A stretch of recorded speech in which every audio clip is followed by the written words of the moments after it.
Well, sounds like we've got some squealing belts here on a 2003 Toyota Highlander. I'm going to show you how quickly and easily we can change those out.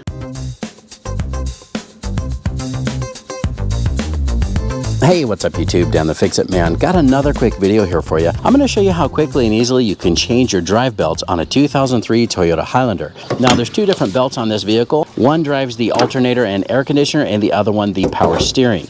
Okay, so we've got the alternator belt up here at the top, and that's pretty easy to get to, but we also have the power steering belt down below, and what we need to do is lift up the vehicle and take off the right front tire to be able to get to that one.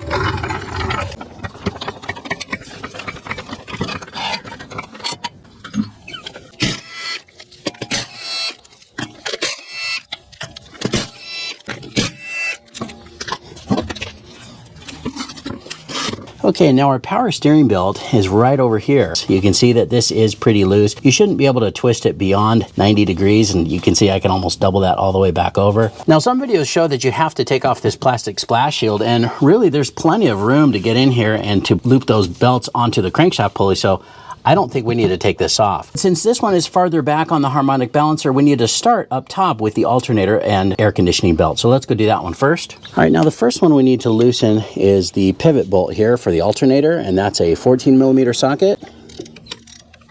Now we don't need to take that bolt out, just make it loose enough so that that alternator will pivot down once we loosen the other lock bolt and adjuster bolt. All right, now we can grab a 12mm socket and the same long handle ratchet here and break loose the lock bolt. Same thing, we don't need to take it out, just make it loose enough so that the alternator will be able to move. That should be good. All right, now we need to loosen the adjuster bolt here. This is a long threaded rod. So just take some time here and loosen this quite a bit. And as you loosen that, you can see our alternator belt is getting loose. It already was pretty loose, but let's just keep going until we can take it off.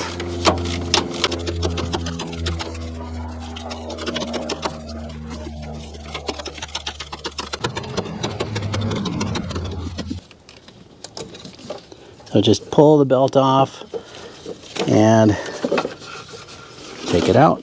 You can see the belt is pretty cracked. It's definitely old, definitely time to change. Okay, now let's head down below and take off that power steering belt. All right, now for the power steering belt, we just need to loosen this bolt right here. That's a 12mm socket on an extension.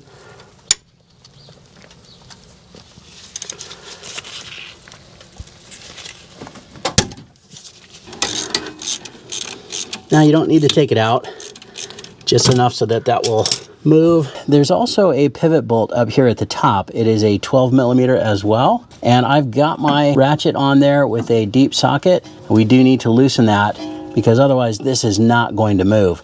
A lot of people don't end up bothering with this, but this one is so tight I can't even slide the belt down, so it's stuck right here. It's not moving until we loosen this pivot bolt.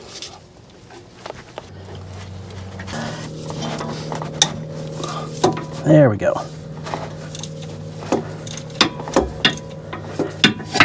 Okay, now you can see I can easily slide that power steering pump up and down along this little adjustment. I'm just using a pry bar to help push that up out of the way so we can pull the belt off.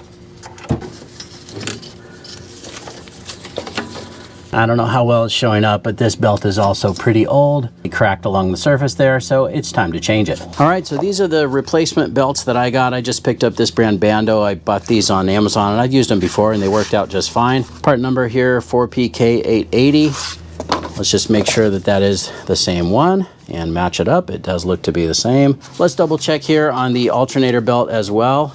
Again, here's another close-up of the cracks, and some of this is actually starting to chip out, so it was definitely time. The alternator and air conditioning belt that I got, same thing, Bando. This is the 6PK1040. Let's take a look and see if that's the same as well, which it appears to be. So we're good. Let's go put the new ones on now. All right, so we need to start with the power steering belt here, and we'll just loop this around the crankshaft or harmonic balancer. This belt sits on the rear part of the harmonic balancer pulley, so just make sure that you get that pushed back to the rear part of that pulley and that it's lined up with those grooves. Okay, now to get the belt onto the pulley here, I'm going to cheat a little bit with the pry bar, see if we can pull this down over that pulley.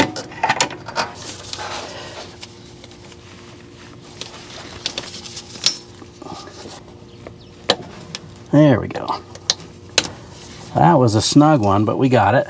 If you need to, you can take out this adjuster bolt, and that will allow this to move up a little bit more so that you can get that belt on and then put that bolt back in. And now what I'm going to do is use that same pry bar, and I'm going to push down right here on the top of this little washer that that bolt goes through. I'm just going to pry that against the pinch weld and push it down, and then we're going to tighten this bolt. It's again a 12 millimeter.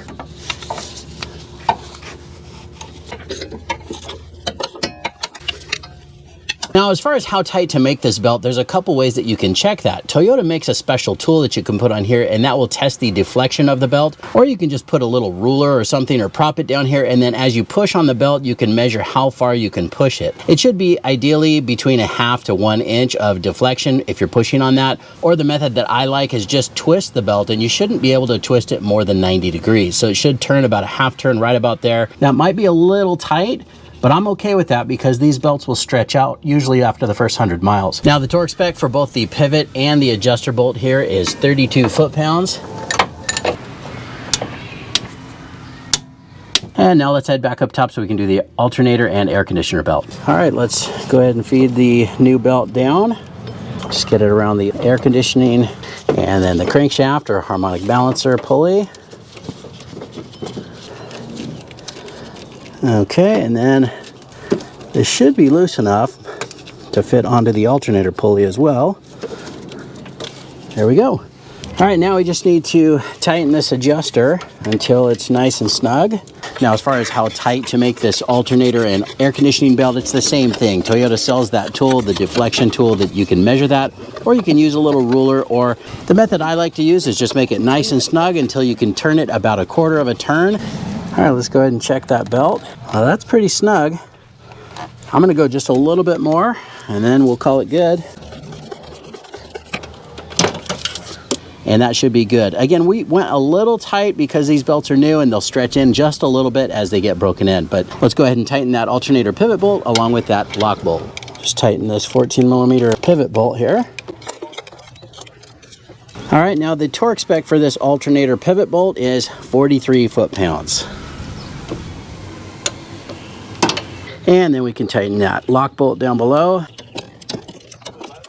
All right, and then we can torque this lock bolt here for the adjuster to 13 foot-pounds.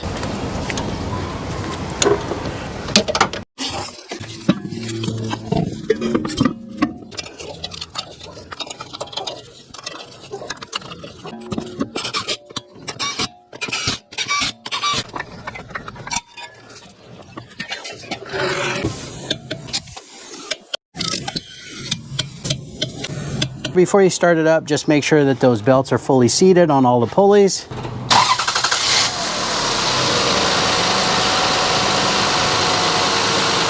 And it's nice and quiet now. And you're done. Well, that was a pretty quick and easy job, and as you can hear, it's nice and quiet now. No more squeaking belts, and this is ready to go. I hope you liked the video. Please give it a thumbs up and subscribe if you don't mind. That does help me out. And of course, I'll get links in the description to some of the parts and tools used in the video as well. Thanks so much for watching, and good luck.